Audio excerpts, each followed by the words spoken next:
Welcome to the Women in the Arena podcast, a platform dedicated to honoring America's women veterans who dare greatly in all aspects of life. I'm your host, Sarah Scully. At Women in the Arena, we harness the power of storytelling to illuminate the human experience. Through authentic narratives, we honor the resilience, authenticity, and leadership of women who have served our country. Our name, Women in the Arena, pays homage to Theodore Roosevelt's legendary speech, The Man in the Arena, recognizing the remarkable contributions of women in traditionally male-dominated domains.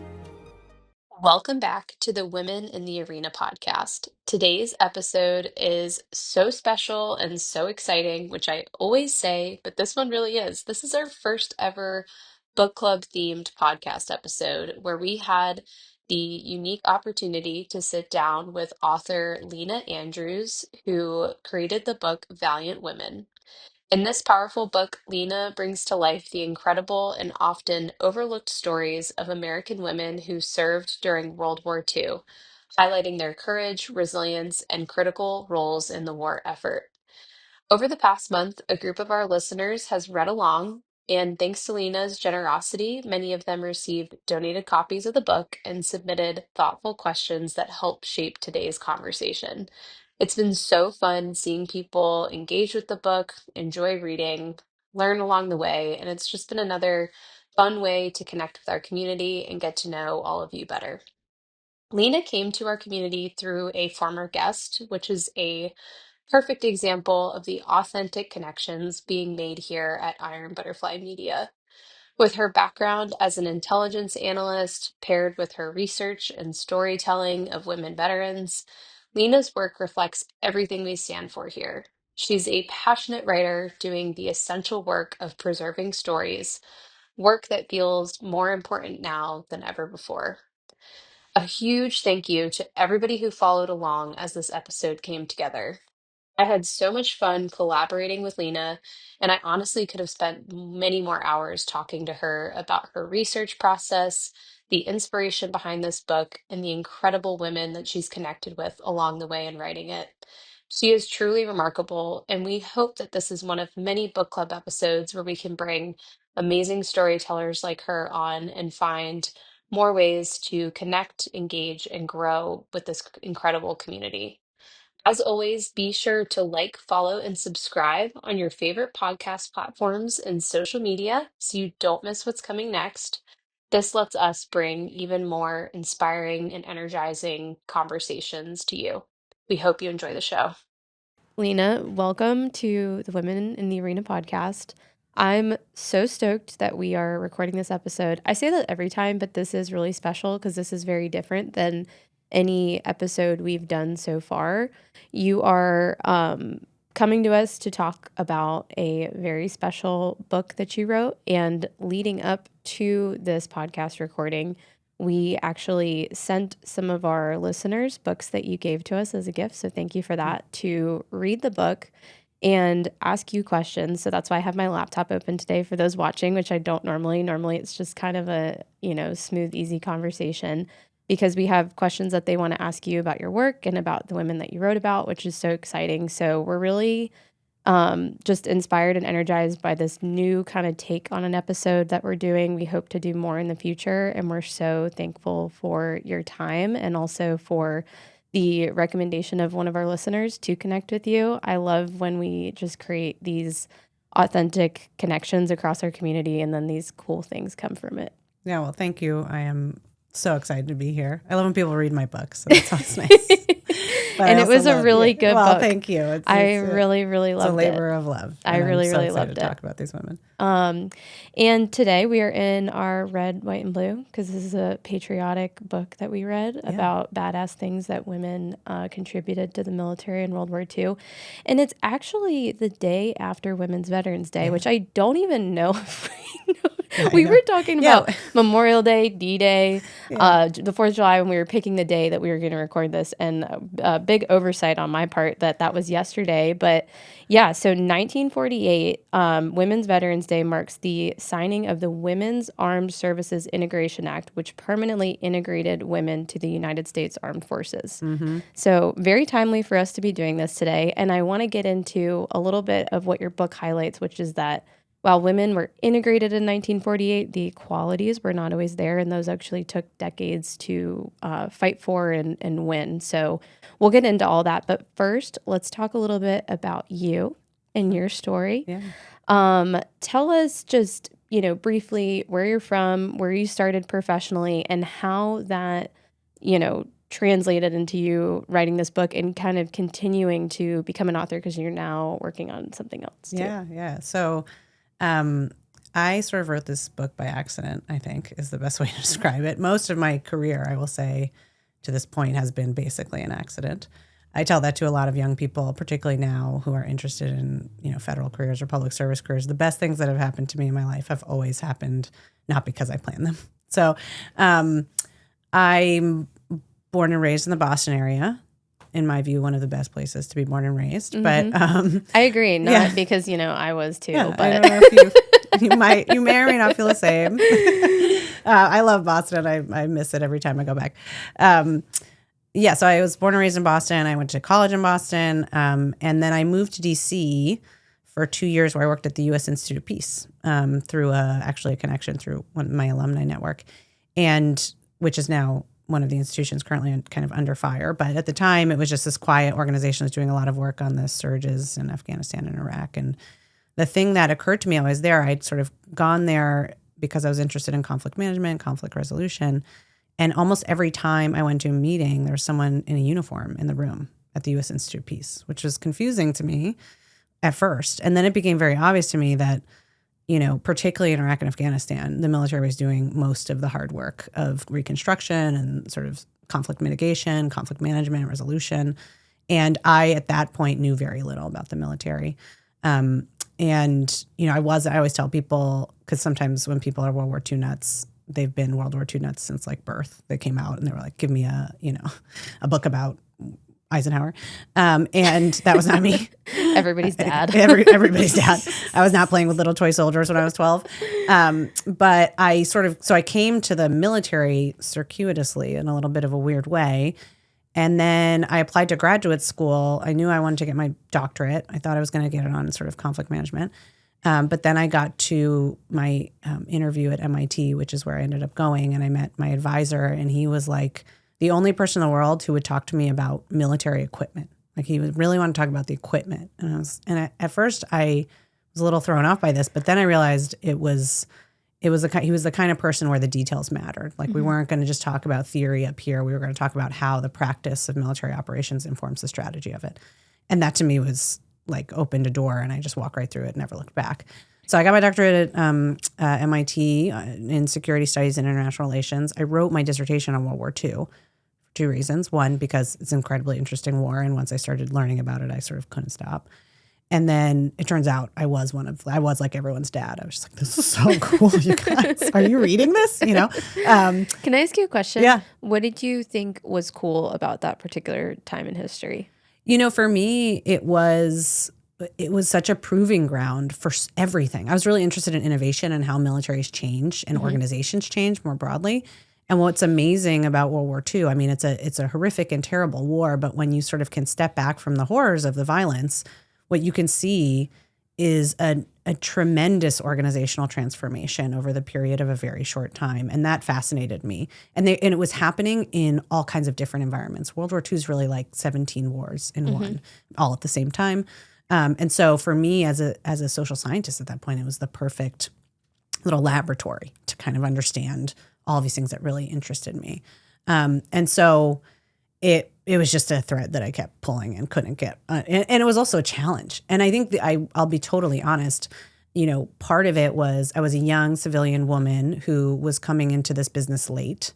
And it was very clear to me very quickly that in certain circles, knowing something about sort of one of the most important and fundamental military conflicts in American history had a certain cachet to it, particularly if you knew the details. And so I decided to write a dissertation, one, because I was interested in the topic, and two, because it kind of helped me in that way. And so I ended up writing on air-ground cooperation with the Allies and sort of battlefield innovation and tactical air power, which was amazing, required that I understand a lot of different things all at once. And then And then I got recruited by the CIA, and that was great. And I worked for the agency for many years after that, doing sort of similar analytic things, but on obviously very different topics. Some of the best and most interesting things I've ever done, I did the CIA, which is unsurprising. It's CIA. Wonderful place to be a woman, wonderful place to be a military analyst. And then the pandemic happened. And finally, a dear friend of mine, kept bothering me about why I wasn't writing an article about my dissertation or a book about my dissertation. I was like, I'm kind of done with it. I'm bored. But at that time, I was reading something about women in World War II and supply and support.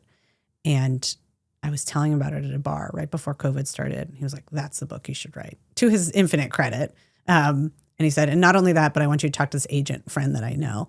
So I talked to the agent, and he was like, you got to write this book about women and supply and support in World War II. This is really cool. I don't think he thought I would do it. And then COVID happened, and I had a lot of free time. I got to the end of Netflix, and I was like, I'm going to write this book.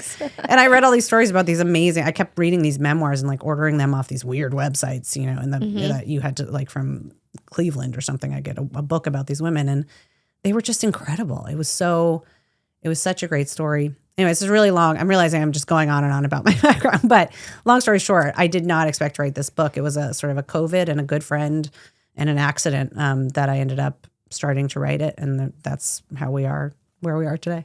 Yeah, no, please go on and on, because it is really fascinating. And when we, on our team here at Iron Butterfly, when we found out about your story and the book, my immediate response was, oh my gosh, it's like both of our communities coming together with your background in intelligence and then, what you've wrote about. So it was just an immediate like, oh, we need to partner and do something, because this is just so, so cool. And, it's funny. I always say there's so many common threads between the military and the intelligence community of, service mindset. And I think like a thirst for knowledge and just doing something bold and brave. And so I think it's amazing that you've touched both of those communities in different ways, like in actually, like serving in the capacity that you did in the intelligence community, and then doing a very, very important thing, which is honoring the stories of people. And that's incredibly important for so many reasons, which we'll talk about. So I have a question for you, which is, how do you get started with writing a book? Like so say I wanted to write about butterflies, like I'm looking at a butterfly right now because their studio has butterflies all over it. Like, what would be 3 things to get me started? So that's a really good question. I'm not even sure I know, having done it. Still figuring it out. What's funny is when I was in graduate school, and I just saw my advisor this weekend, so I'm sort of like in the grad school mindset. But my first class on like military operations, how to evaluate military operations, he asked this question to the class. He said, if you were going to assess a military operation, what would be the first thing that you do? And we all went around. Nobody knew the right thing to say. And he said, you'd get a map. And I was like, huh. So because fundamentally geography matters a lot, as your listeners know, geography matters in military campaigns more than most people I think are aware. But the concept of it is like to try and identify the thing that is fundamental and unchangeable about the thing that you're interested in. So to me, like, identifying what is at the core of what I'm really trying to get after with a book is the best starting point. Now that changes all the time, but for this book, it was simply that women had done this very, very important unrecognized task that told us something really important about how wars were fought and won.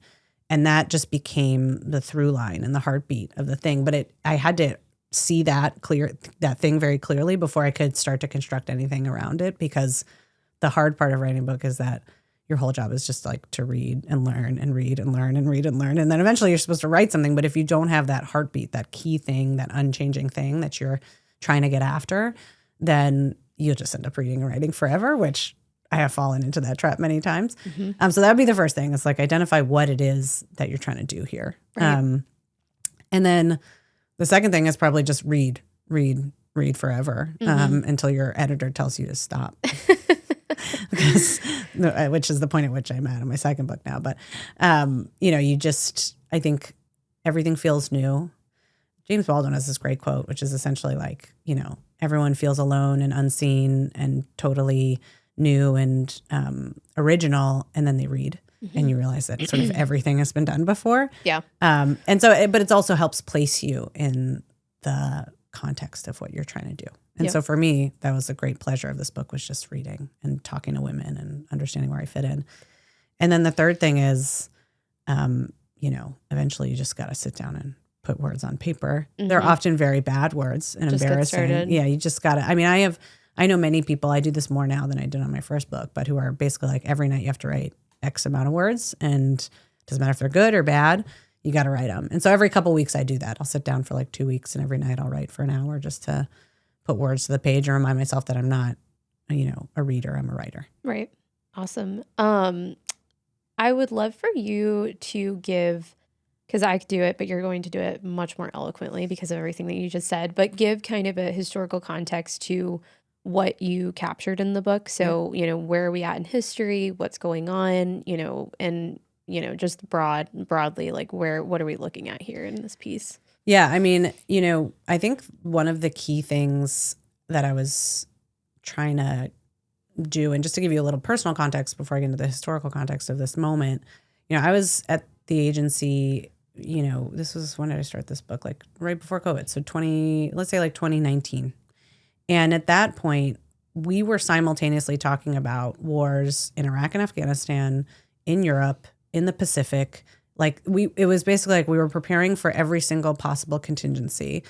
And no one was talking about what an enormous supply and support role, like job that would be. And as military analysts, the first thing that I often look at is like, yeah, we want to know that the front line can do their job, but they usually can. They're usually well-resourced. The problem, the wedge that always comes up is whether or not they have the stuff they need when they need it at the time that they need it. That's a supply and support issue. And so I was constantly thinking about this challenge and how if we're going to make good on all these promises and all these defense commitments we were making and all these offensive, conversations we were having, then the supply and support stuff had to be in the conversation. And that was just not happening. And that was the exact moment at which these women came into my life. And I thought, oof, man, is this the best Trojan horse for an argument about the importance of supply support and logistics? Because everybody, also kind of loves, in recent years, not everybody always, but there's been a real surge of books around women in World War II. And I've been so delighted by that. But very few of them have made a sort of really targeted, laser-focused military argument, which is that it's not just that these women were women, but it was that they were women doing an incredibly important military task. And so that was my lens. That was the thing I was getting after. That was my geography of the so to speak. Yeah.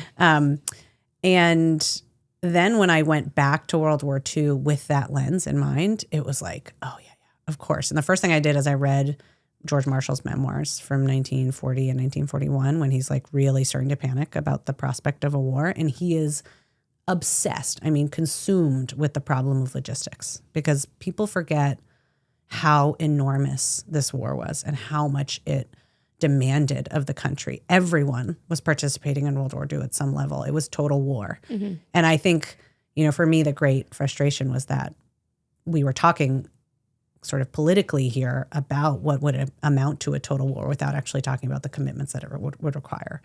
Anyway, do you mind defining what total war means for those unfamiliar? No, I think we hear it a lot sometimes in, books like this or, watching documentaries and things like that. But I don't know that everybody knows the actual conception of what that is. Yeah. And I think this is increasingly a problem. So in 1973, of course, not everybody knows this, but we switched to an all volunteer force, which means that our entire military is a volunteer force, which, but not everybody knows.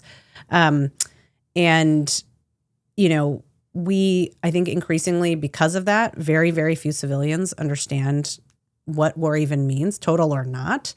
And the sort of second order effect of that is, I think, a really serious misunderstanding of what warfighting actually entails. So when I talk about when I talk about total war, and World War II, I think is the contemporary modern example of it. It means not only a whole of government, but like a whole of society effort. So it's, of course, there's the military component of it, but it is the nationalization and militarization of an entire economy, which people don't realize to the extent to which that happened. World War I looks like looks like a drop in the bucket compared to the way in which all manufacturing got suddenly shifted. I often tell people the examples like you couldn't buy, everything was secondhand in commercial outlets like rubber, tires. You couldn't get that kind of stuff. You weren't buying new tires in World War II. Irons, you couldn't find new irons. Like this is the level at which we were redirecting that. It wasn't just a military and diplomatic effort. It was an economic effort. It was also a social effort. So the other way to think about it is I was looking at the Wellesley archives, and they had these clubs, which essentially were like mandatory, where women would go and volunteer to make bandages for the Red Cross. That was what they did in their evenings. So essentially when I mean total war, I mean total, right? It's like it involves every part of the society of which you are a part. There's another layer to that, which is that it was global at a scale that I think people don't understand. There's a reason we call it World War II. But really, I think that is something that I really wanted to reinforce with the book is the scale of this thing, because we have not done that in years, and we are not, quite frankly, prepared to do that anytime soon. And Marshall, to his credit, also recognized in 41 and 40 that we were not prepared to do it then. He had the benefit of time to get ready, and he was a brilliant visionary in this respect. But he was, instead of being consumed about the frontline, he was very consumed with frontline fighting, but his main concern was things like training. It was manpower. It was cost. It was how to balance the manufacturing industry with the need for the frontline forces, because that's calling from the same population. So total war just involves so much more. And in 1940 and 1941, the best, most strategic thinkers of the time were consumed not so much by the war part of it, actually, but the total part of it, how to balance the societal impact with the war fighting impact, which is, I hope we never have to do that again, but thank God that they knew what they were doing. Right. Yeah. Fascinating. But keep going. I just wanted to, I wanted to throw that in there because it's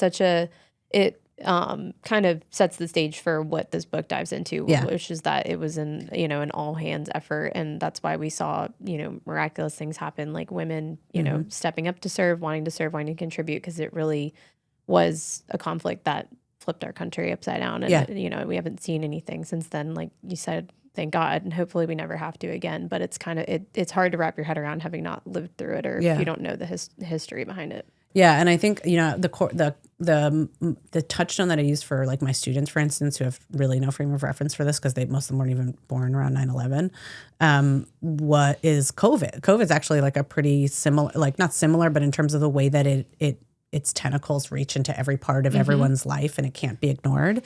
And there's a lot of nationalization and federalization of stuff. I think it's like the closest corollary, and it doesn't even come close. Right. So, to me, what was also, it doesn't even come close in some ways to the actual violence of the thing. There was a lot of obviously very sad and very, horrific things that happened in COVID, but people forget that war is violent, and that element of it, and there's just a sort of terror that can't really be described. Anyway, long story short, that is the thing that Marshall and the senior commanders of the time, and Roosevelt, to his credit, are seeing in 1940 coming down the pike with an American population that is totally like unaware of what is coming their way. Marshall and Roosevelt are really good about pushing where they can and getting us as prepared as we can. But the big thing that is consuming Marshall and others at the senior leadership level is, two things. One is time. They need to do everything fast, which is as a military organization, they're designed to do many things. They're not designed to be fast. They try their darndest. Like every war, they're like, we're going to fix it. And you're just like, you are not designed to fix it, but that's fine. I appreciate the effort, and sometimes they do.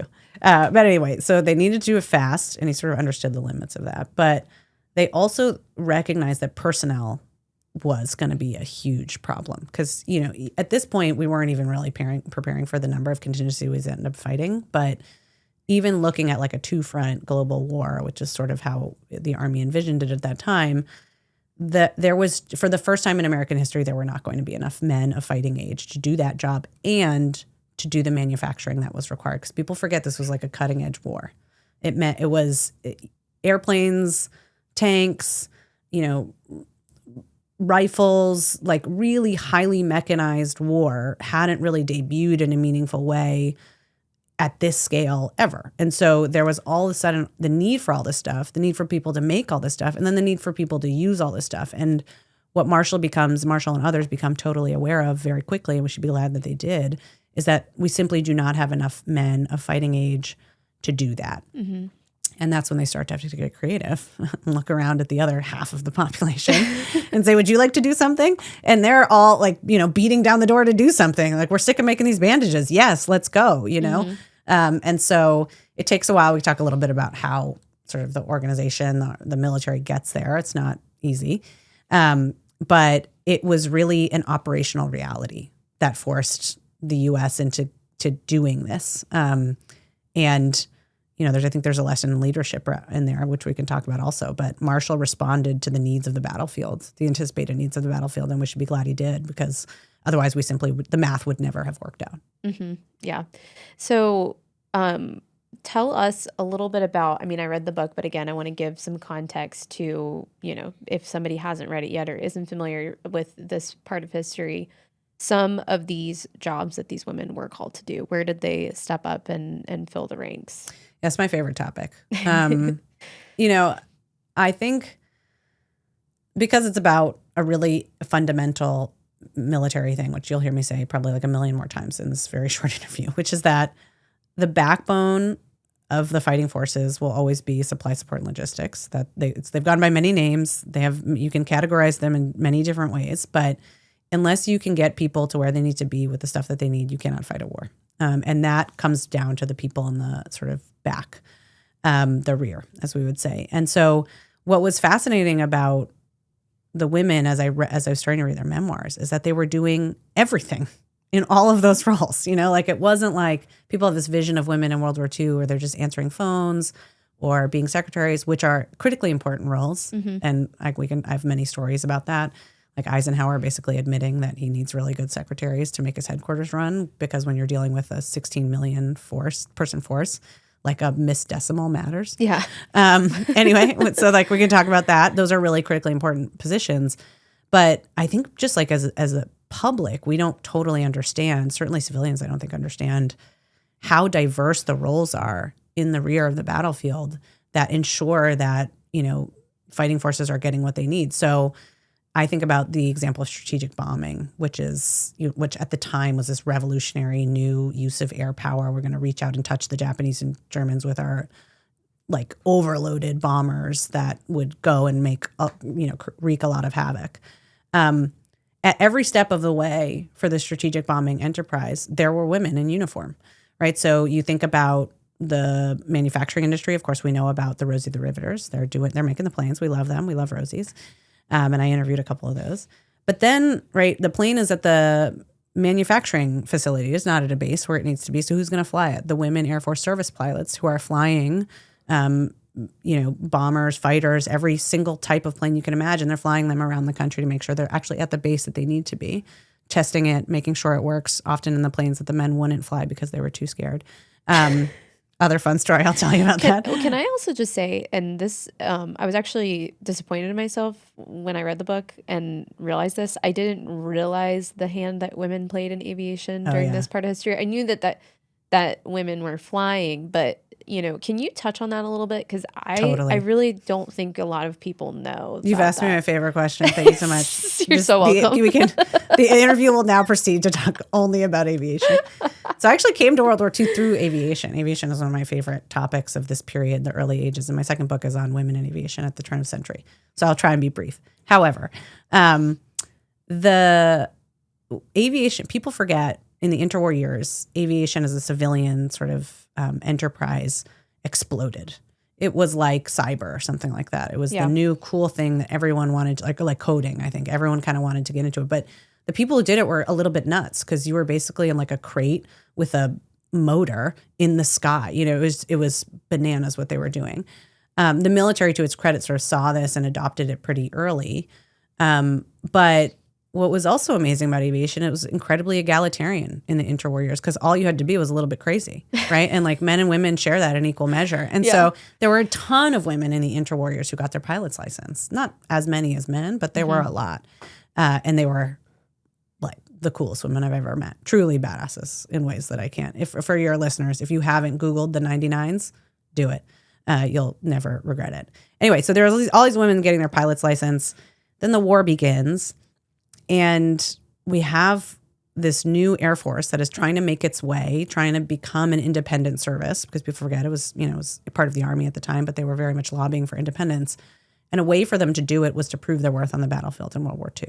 So they're investing all of these resources in aviation. Aviation also tends to be a pretty good tool of warfare. And so we are investing tremendously in aviation, probably more than most other things. And Roosevelt loves it. Marshall kind of loves it, although he's a little mixed about it. Arnold certainly loves it, because he's running the Air Force. But we are like full bore on aviation. And then it occurs to someone that planes don't fly themselves, right? You have to have people who can fly them. And learning to fly a plane is actually a very complicated thing. It takes time, it takes hours in the air. And so it becomes very clear that we're going to have to take the pilots that we have, and many of those pilots are women. There's a very complicated sort of story about the WASP, who become this organization. But long story short, through various informal networks of women, there's this organization called the Women's Air Force Service Pilots that begins right at the start of the war, and they are responsible for ferrying planes around the country. There's also a branch of the Army that is called the AirWACs. They're responsible for maintaining those planes. And so women, just by nature of having some of the training already, become this indispensable part of the aviation picture. And they kind of get their tentacles in everything. So it's not just the strategic bombing example we were just talking about. Right, so the WASPs are flying the planes and making sure they're in the right places. In some cases, they're testing them. In other cases, they're being tow target. Having the tow targets on the back of their planes for anti-aircraft artillery exercises. I've got a lot of crazy stories about that. Live fire, for the record. Mm-hmm. Anyway, so they're doing all this crazy stuff. But then, right, you need, as I mentioned, the AirWACs to maintain the planes and make sure they're working and that the pilots are scheduled in the right way and all this stuff. But you also need pilots to be trained, male pilots to be trained. And what people don't realize is that when, at this particular time in the war, there was no way we were going to give up trained pilots to teach other pilots. They were all going and they were flying planes. If you could fly a plane, you were flying a plane. So what they did instead is they found women who were really good teachers, taught them how to fly on the ground, basically, and then said, teach other men how to do this. And so women become flight trainers for men. They use a thing called link trainers. And they're really good at it because they're really good at making complex things simple because they've been teachers for most of their lives. Mm-hmm. So they're ferrying planes around the country. They're fixing the planes. They're training the men how to use the planes. In some cases, training the men how to use the guns on the planes. And then finally, my favorite example is that they're maintaining the planes when they come back from the fields, shot up and all of these things. My favorite story is this woman, Jessie Contrabecki, who I interviewed. She was at Naval Air Station Jacksonville. She's fixing the altimeters and gauges. I asked her why she thought she was so good at her job because she was really good at it. And she said, I had really small hands. Boom. We need all kinds, man. Don't tell me. Not everybody has to be able to bench press 150 pounds. Sometimes you need somebody with small hands who can get into an altimeter and fix it. So anyway, they were everywhere. And aviation is probably the best and most exciting part of where they were. Yeah. Okay, keep going, because I wanted to make sure we touched on that because I really don't know if that's a well-known part of the story. I think, so it was, and I don't want to overemphasize, right? There were over 350,000 American women served in uniform in World War II. Only 1,000 of them were pilots, right? It wasn't like a huge number of women who were flying the actual planes. But in the Army, where 150,000 women served, AirWACs were in the highest demand for lots of reasons, mainly because the Air Force was scrappy and the little brother, and they would take whoever they could get. And to their great credit, they took the AirWACs and they were great. But women were not just doing these cool, sexy things. I think a lot of people realize that. A lot of warfighters know this. Not many civilians know this. War is not always. It's a lot of hurry up and wait, Mm-hmm. And for many women, that looked like being a secretary in Eisenhower's headquarters, or Like I talked to one woman who is one of my favorite interviewees, Miss Bailey. She was in the Adjutant General Corps, which basically means she was counting people, making sure the Army knew where all of their people were and could make sure they were in the right place at the right time. That is not like, nobody's going to write a screenplay about that. Mm-hmm. But I'll tell you right now, Marshall cared a lot about that particular question. Roosevelt cared a lot about that particular question. Another example I like to use is this woman, Mary Sears. She got her PhD in zoology from Radcliffe, which of course is, actually she got it from Harvard, I think, because Radcliffe couldn't give it to her. I'm not sure. I don't know. Anyway, long story short, she ends up advising the Navy on where to land their ships because she knows a lot about sea tides, right? When I say it takes all kinds, in a war like World War II, I mean it. And sometimes women have those skills, and it's a skill-based question. It's just that Mary Sears had a PhD and was in the right place in the right time so she could do the task. And so, a big part of what I try and convey in the book, and I think probably the best critique of the book, is that there's too many stories. But part of it is because there's a lot of stories in World War II. This was like a collective enterprise in ways that people don't understand. And a lot of those stories are women's stories. They're not all, flying planes and doing loop-the-loops or whatever, but they are all deeply important, all parts of this important chain, these links in this chain that make us win the war. Yeah. And going back to the calling on people with special skills. One of the things I loved most about reading was learning how each branch of the military did the process of integration with women, because it was different. And that's another funny thing too that some civilians may not know is, while there are things that are sometimes DoD wide, a lot of the times it's up to the services to decide how they want to implement it and what it's going to look like for them. So first of all, lots of similarities to the culture and decision-making process that exists today. Cough, cough, Marine Corps. Yeah. But we could talk about the Marines.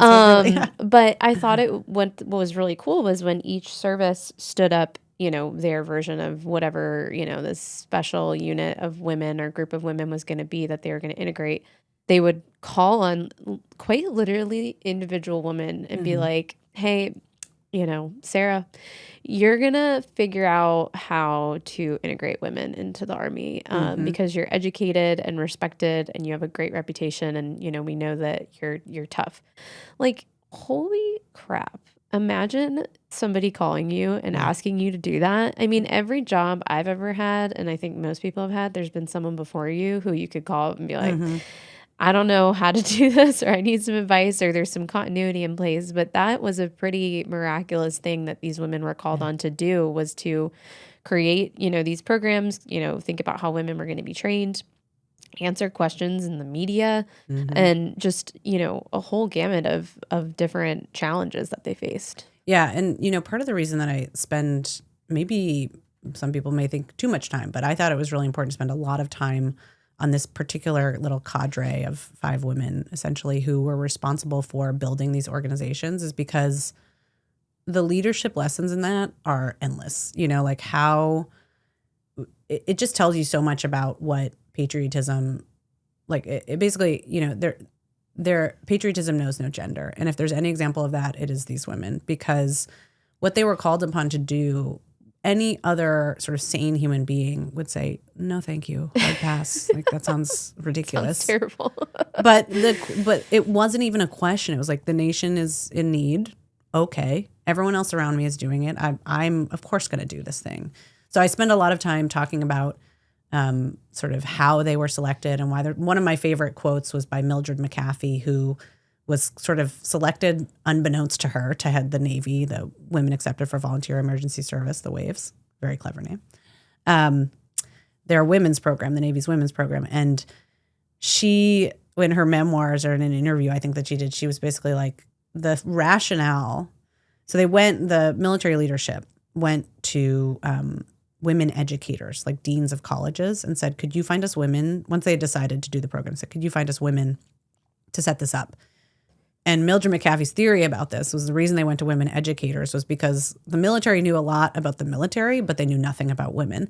And so they needed like translators. And at the time, the people who knew how to build women's organizations for women were educators. Right. Like the deans of Barnard College or Radcliffe or, all of these various places. And so of the women who were selected to lead the services, Mildred McAfee was the president of Wellesley. Dorothy Stratton was the head of, she was at Purdue. They were all sort of in this little elite network of educated women and women educators, which is really cool. Those two were kind of enlisted.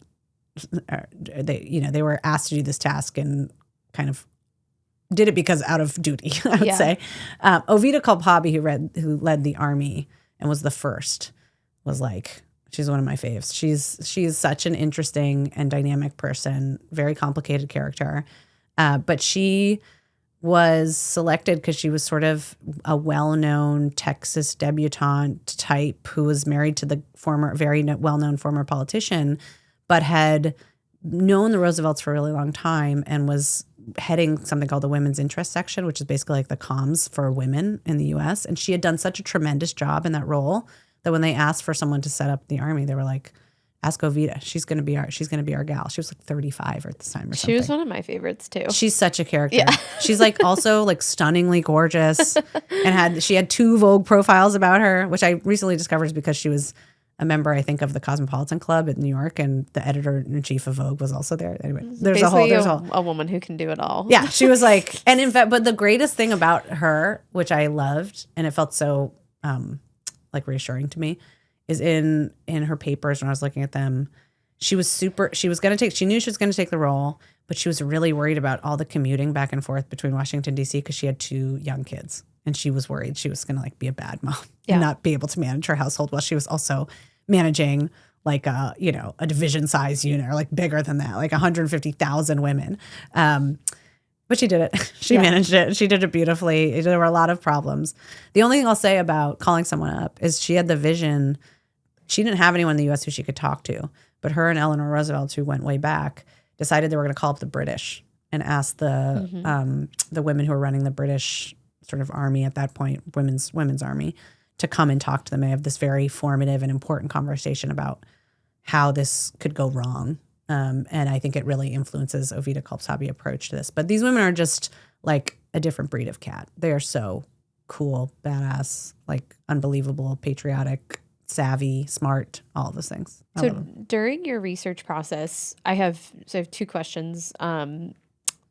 Was it difficult to find either the survivors that you spoke to, their families, or just discover these stories? Like, what were some roadblocks that you faced? Are there any like surprises along the way that you weren't expecting? Yeah, great question. I love when people ask me about research, so thank you for asking. Nobody really wants to know. I'll keep it brief, but anyway. So I did this during COVID, which any researcher will tell you is a research nightmare because all of the archives closed, and I couldn't go look at papers. So normally, I would do first is I would like go to the archives, look at the firsthand sources, and then go out and interview people and construct a story. I had to reverse it. But what happened was this crazy silver lining of COVID, which is that right at the time that I was starting to do the research of the book, I had basically resolved that I was going to have to try and do my interviews first, which is okay. I would figure that out. But I needed to figure out how to do it. So this is so silly, but I set a Google alert for woman World War II veteran. And like a week after I did that, the COVID vaccine came out, and they were doing a really big push to get veterans vaccinated as a way to sort of promote the vaccine. And so like within a couple days, I had all of these hits. It would be like, woman veteran gets her, COVID vaccine, which was cool. And then the other thing is just because of the timing that I was doing this, if you do the math, most women who signed up for the military were born about 100 or so years ago. So they were also all turning 100 in like the 2020 to 2024 period or whatever.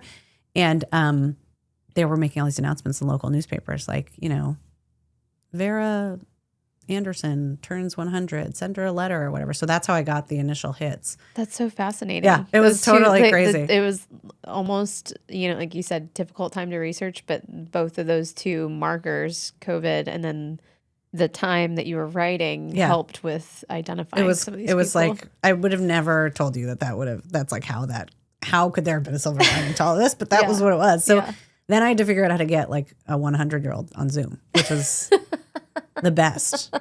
Like 10 of 10 recommend. You should have one of them come on your podcast. They're the funniest.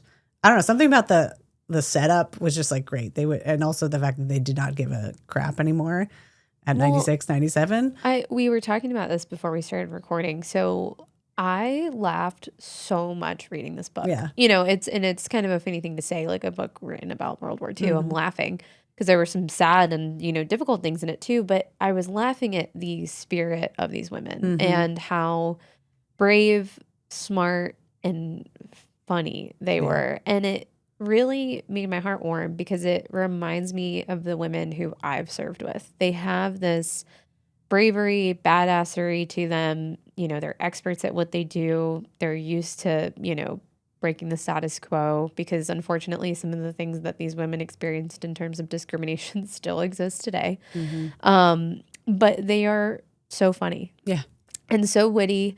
There was a few excerpts in your book with, questions with the media and just the way that they would respond with grace and, confidence, but also a little bit of like F you. I was just so, I don't know, it just made me so happy to see that. And it kind of reminds me that, that thread of service that is, through different generations, there's so many similarities in the soul of those people. And it just made me so happy to see that. I mean, you're totally right. And it was, for me personally, like the best possible thing I could have done to sort of steel myself against, like any fears or concerns I had about, because I grew up, I learned about the military as something that was sort of isolated from gender and identity and all of those things. And so it was like, it's not going to help us understand nuclear weapons and we don't care about it.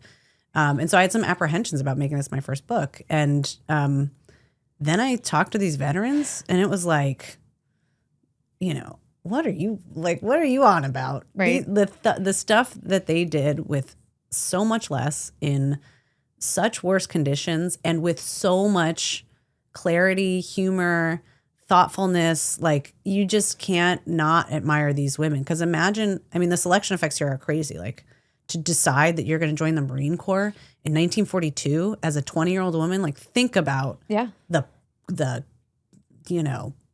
guts that took. That's just a whole different type of person. And they gave me a lot of courage, I think, just in talking to them. But you're right. They are also hilarious. Yeah. There's a quote that I love. Humor's a rubber sword. It makes a point without drawing blood. Yeah. And they are the masters of it. I know it's in the book, but Ovita Kalpabi's first press conference about women in the Army. I love this part. They're like asking about underwear and like all this ridiculous stuff. And her responses are so quick. Yeah. And so clever and so cutting. Yeah. Well, going back to like things that have unfortunately stood the test of time, whenever there is change in the, in the military of, women entering into a space where they haven't been before, people go to the weirdest places. So weird. The press, the comments on social media is like, what kind of underwear are they going to wear? Why is that your first question? Like maybe what kind of body armor are they going to wear? That might be a better question. Like what kind of training are they going to go through or something? Yeah. But I was laughing in like a frustrated, but also just, oh my gosh, talk about something that still happens to this day. But yeah, her responses were just so, they're going to be great. They're going to be trained and equipped. And I have other bigger things to worry about other than what their clothes and their uniforms and their underwear is. Yeah. I think there was my favorite thing, because she's like people don't know it's about her, but she was sort of she was really iconic in terms of her like fashion sense and her persona and her profile. So they asked her, are they going to be able to wear lipstick? What that has to do with fighting war, I do not know. But okay, sure. Let's ask the question. And her response was, as long as it's in good taste. Yeah. Like it's like the answer is like not yes or no. It doesn't really matter. As long as it's a good shade. Yeah, exactly. Which of course, if they look good, great. Yeah. Like we're all about discipline.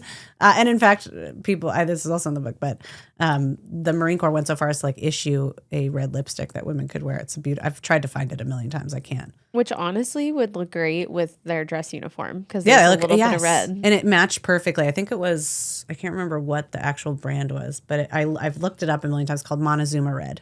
That's so and amazing. I have like 20 red lipsticks of me trying to find the exact shade. I can't find it, but I probably some veteran somewhere has it, some former Marine woman. It's out there somewhere. So what would you say has been one of your, and I know this is so hard because during the research process and then since then, with, the events that you're, attending, because I know you're very involved in still being connected to this community and whatnot, but what has been a standout moment of an interaction you had either with a woman veteran that you wrote about or, their families or something like that, that, will just always stick with you? Wow, there are a lot. And I have to say, the one thing I say this all the time, the one thing I'll never say no to is a woman veteran who asked me if I want to talk about women veterans. Because I think part of it is that this community has been carrying these stories on sort of their own for a very long time. And that is not fair, right? That's backwards. That's not how this should work. And so I feel like a real compulsion as a civilian to honor the stories of everyone's service, certainly of women's service, but everyone's service. Because I think we've really, the balance there has gotten way off in recent years. So in doing that, though, I get a lot of kind of undeserved gratitude, I think. And it makes me a little uncomfortable sometimes. I'm like, why? I'm not doing the hard stuff here. I'm a vessel for these amazing stories. And so what really impacts me, though, and I have this printed out, I have this email printed out and on my desk because it means a lot to me. When the book first came out, I got like a lot of people telling me what they thought. It was really nice. For the most part, some weird stuff, really weird stuff. Most of it was great though. And I got one email from a Navy veteran, and she wrote this beautiful note about how she hadn't actually read the book yet, but she had heard me on a podcast, which I did a long time ago. And I had said something to the interviewer about the importance of telling women veterans stories, that it felt really important to me. And that's the best way to honor veterans in general and women veterans too, is to tell and know their stories. And she said that she had 3 daughters and she had never spoken to them about her service. And that hearing that had really impacted her, brought her to tears. And that she decided when she heard it that she was going to start talking to her daughters about what she'd done. What a gift. Boof, that really I was like sobbing when I got it, because it just felt, I think for these women, they hear so often or are given the message so often, particularly of this war, but I think of all wars, that their service is like less or not as important or wasn't quite service in the same way because of some undercurrent. And I think just having the permission to say that it was, and it was real, and then it mattered, and then it had an impact.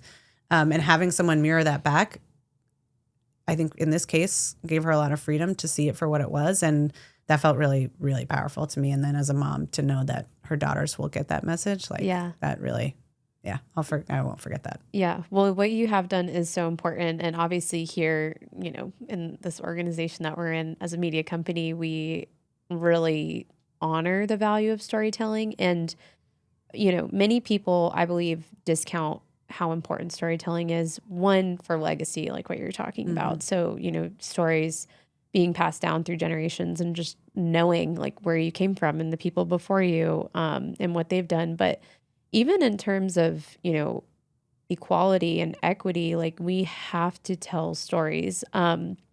In, another recent book which we were talking about earlier, The Women by Kristen Hanna, she talks about the Vietnam War. And because the capturing of stories of women's service had gone for so long without being done, and people were discounting the service or not counting it as credible, people were denied benefits. I mean, women would go to the VA and be told by, a psychologist or a doctor, like, oh, there were some nurses in World War II, but nobody served. And until the 70s, women weren't even allowed to have housing allowances. I mean, we were technically, I guess, in the 40s, like I said earlier, there was an integration, but, was it equal? Did we know actually the level of service that women were giving and the roles that they were filling? And so really storytelling in history is so multifaceted and so important. And so what you have done is incredibly vital. And, I'm so thankful for people like you books like this, be it your book or the one I just referenced, which was actually fiction, but was written so well and was so on point. And then organizations like, the Military Women's Memorial, who have a literal storytelling mission. They have people register to tell their stories because things can get lost in time, or, maybe, someone doesn't feel as comfortable speaking about their service or sharing what they did. And so for, the equality and equity of everybody, and then also just the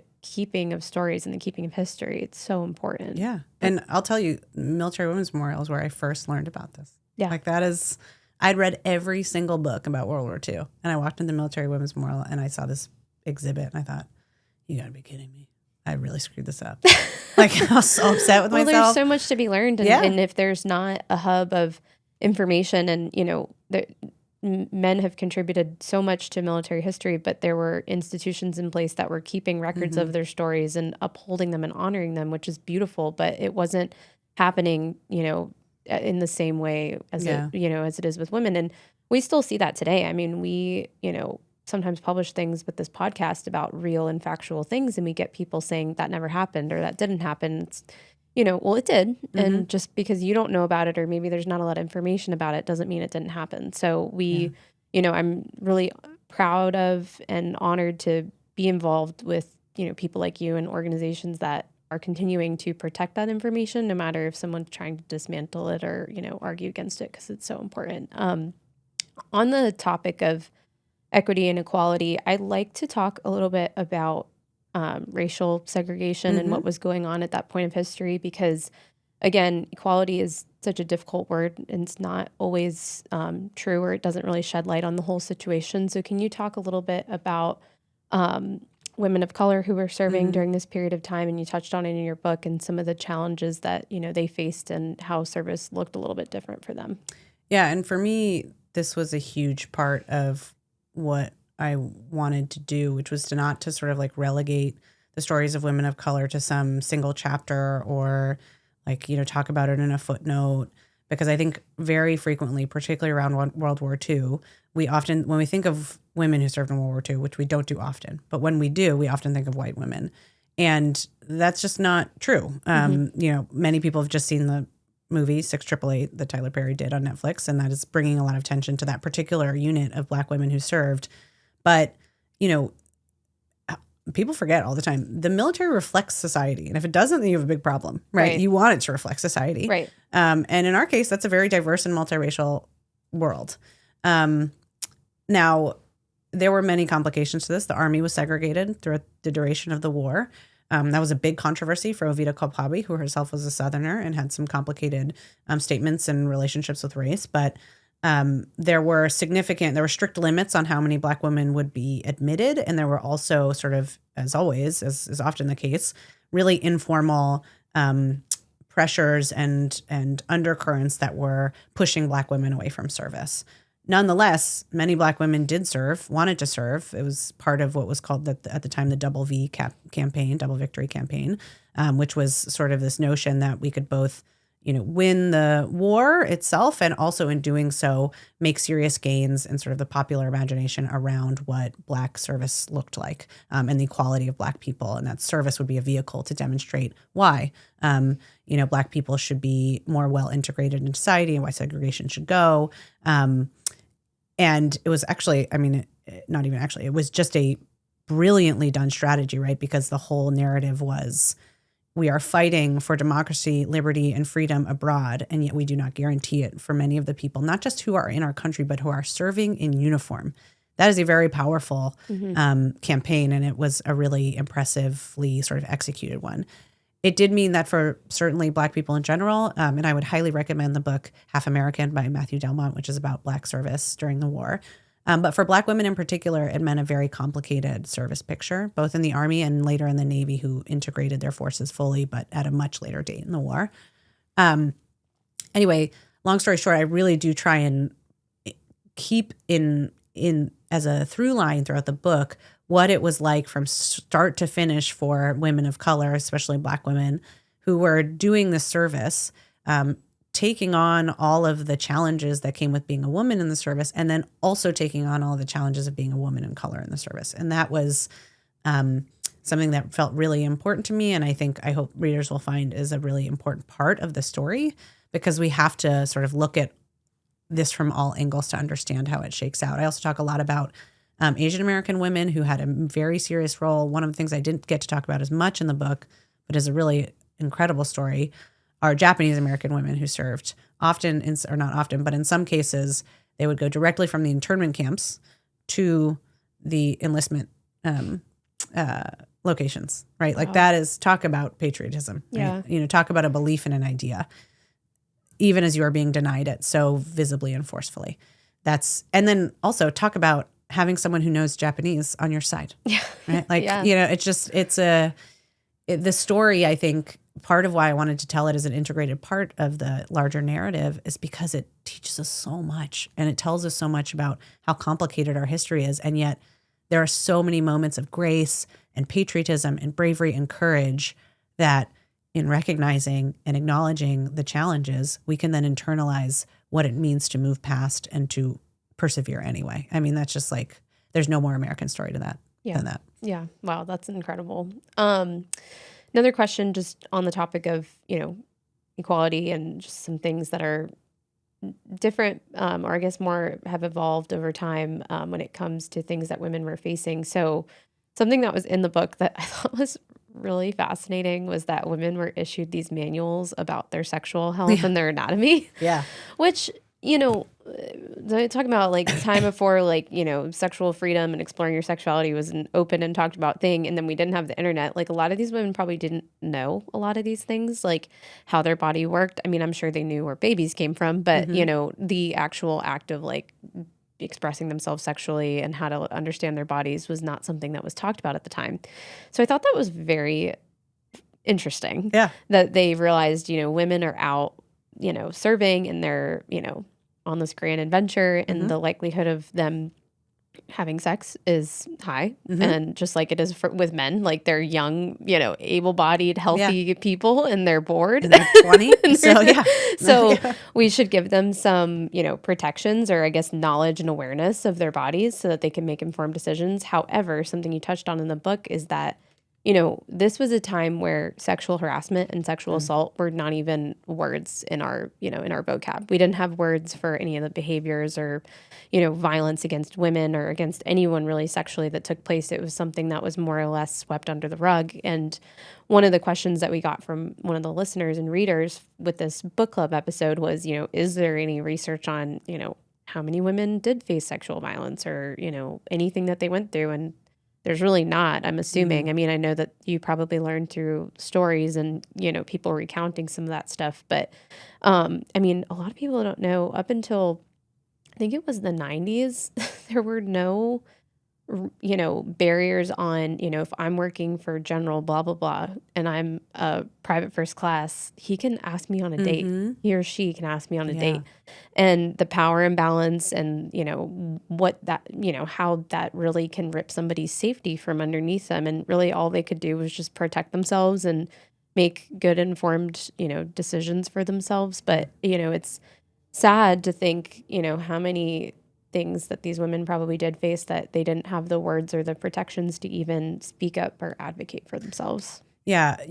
I asked all the women I interviewed about this because it's like something really important to sort of get straight from the source. And when I talked to them about it, the answer was overwhelmingly, I would say, did you experience sexual harassment or any sort of assaults or things like that? And they would say, yeah, but that was just a work day. Yeah. And it was things like, if your commander asked you on a date, you went on a date. Like, there wasn't really how do you say no to that? Or if you just clocked in a full day of work in the Pacific Theater typing up manuscripts for General whomever, and there was a dance that night with the guys, guess who was going to the dance, whether or not they wanted to? It's little things like that, which were grating and hard and just annoying in many ways. And then it was big things like actual assaults and rape that happened. And was reported. And to the question of records, for better or for worse, the Army keeps a lot of records. And if a woman had the bravery to report it, it's there. It's there in the NARA archives, and I found a couple of these reports. They are incredibly hard to read, not just because of what's described, the violence that's described, but because of what it reveals about the way men in uniform thought about women in uniform.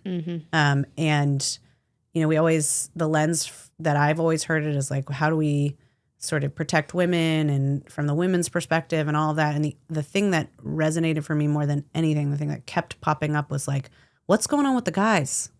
What, how, why, in what universe would this, occur to them as being okay or acceptable? And so I think that was really hard to read. It was something that I included in the book pretty explicitly because I think it needs to be included in the book pretty explicitly. So there are some official records. There are a couple books that talk about it. Creating G.I. Jane is one, which is a really interesting book for lots of reasons by a scholar, Meyer. She's great. Anyway, there are a few places where the records exist, but the overwhelming thing is that it wasn't getting reported. Most of the low-level stuff was, like my interviewee said, was just the workday. And I think the takeaway, aside from sort of what it tells us about men in uniform at the time, because I remember reading a story about how in the Pacific Theater, the WACs who were sent over to, I think it was New Guinea or something, were put under lock and key because they were worried about men who would come into the barracks and assault those women in their uniform. And that, like, what that tells you about the thinking at the time, which is that we need to keep these women basically in a prison because we are afraid of what other American men in uniform will do to them. Turned out to be unnecessary. So it's also an interesting data point, but it really tells you something about the time and sort of the how stark this was. The last thing I'll say, though, to sort of our last conversation, which is that this was not the animating feature of many women's experiences. Yeah, it sucked. It happened. It was a bad part of it. But for most of them, they look back on their service with incredible pride, even the difficult parts. And what I love about it is it provides this kind of missing link in the larger story of women's history in the 20th century. We often forget that the battles of the 60s and 70s around workplace harassment, sexual harassment, assault, things like Ruth Bader Ginsburg, one of the Ruth Bader Ginsburg's first cases was on behalf of an Air Force woman. Right? People forget that these are the women who were fighting some of the first battles of the women's liberation movement. We've basically forgotten or erased them, but they were there and they were doing it, and they were doing it in uniform. Yeah. So there's a lot there that inspires me and makes me think really critically about how women in service have been at the vanguard, not just in the military, but also in the women's movement. And I think that, that's part of why I want to put those hard things in there. So again, we can learn from them. They're a part of our history and a part of what we've overcome over time.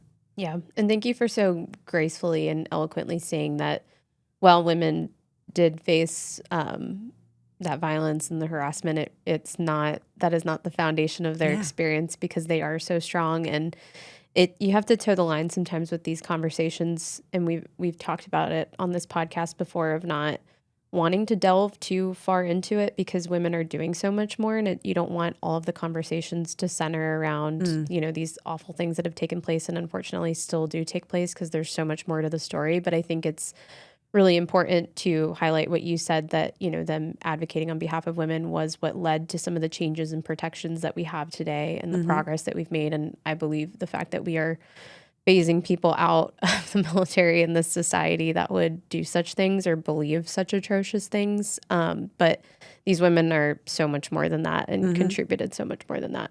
Yeah. What resources, you've mentioned a few, would you suggest to some of our readers and listeners who have been particularly inspired or called to action based off of some of these stories? If you're a veteran and a woman veteran and you haven't put your story somewhere, stop this podcast now, get up from your desk and go. Military Women's Memorial accepts stories, the Veterans History Project. And you can be anybody. Anybody. You don't have to be, the first whatever, or, have served for, 30 years. Yes. You could have served, you could have gone to basic training. Yep. and I want to hear your story. Tell me about why you left. Exactly. Yeah. And these organizations are equipped to take those stories and to file them in a way that is going to be accessible to people. There's also at, I think, UNC, there's a archive of women's service that you can also contribute to, papers, letters, things like that, things that you would never think twice about. But in 50 or 60 years, your grandkids are going to be upset that you didn't keep or you didn't put somewhere. So I would say to every women veteran, please do that now. There are lots of places. If you don't want to put it in the Library of Congress, you can put it in the Military Women's Memorial. Military Women's Memorial is a really special place for lots of reasons, but especially because they can take physical stuff too. Mm-hmm. And I'll just say really briefly, there's a sort of like historical record part of that, which is to say for historians like me or people who study history like me, when we go back and those stories don't exist, there's a big hole in the record that we have to fill. Mm-hmm. And that's a challenge, but it's one that's sort of surmountable with a little bit of creativity.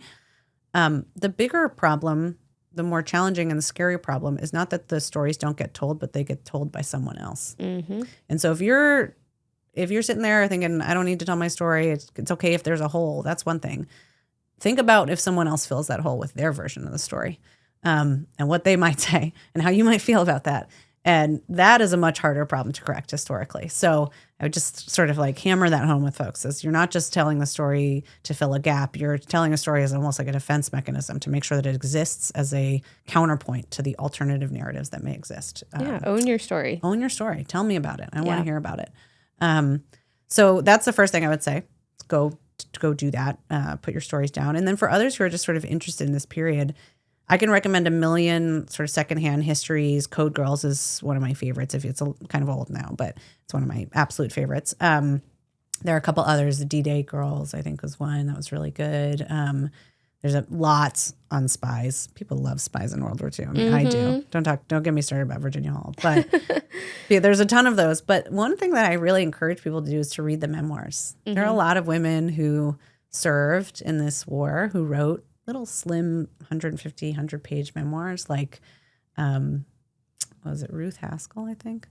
Helmets and Lipstick. She's a nurse. She's got crazy stories, and they're so fun to read. So I really recommend, and I cite that if you have the book, you can go and look at my sources, and there's so many great firsthand accounts. And I think you'll find what we found, which is that you're going to be uproariously laughing and also crying. And they're almost too good to be true. They feel like they were from a movie. So I'd really encourage people, first, put your story down, and then second thing, go to your local library or go to Amazon or one of those old thrift books or whatever and find some cool memoirs because they're so great.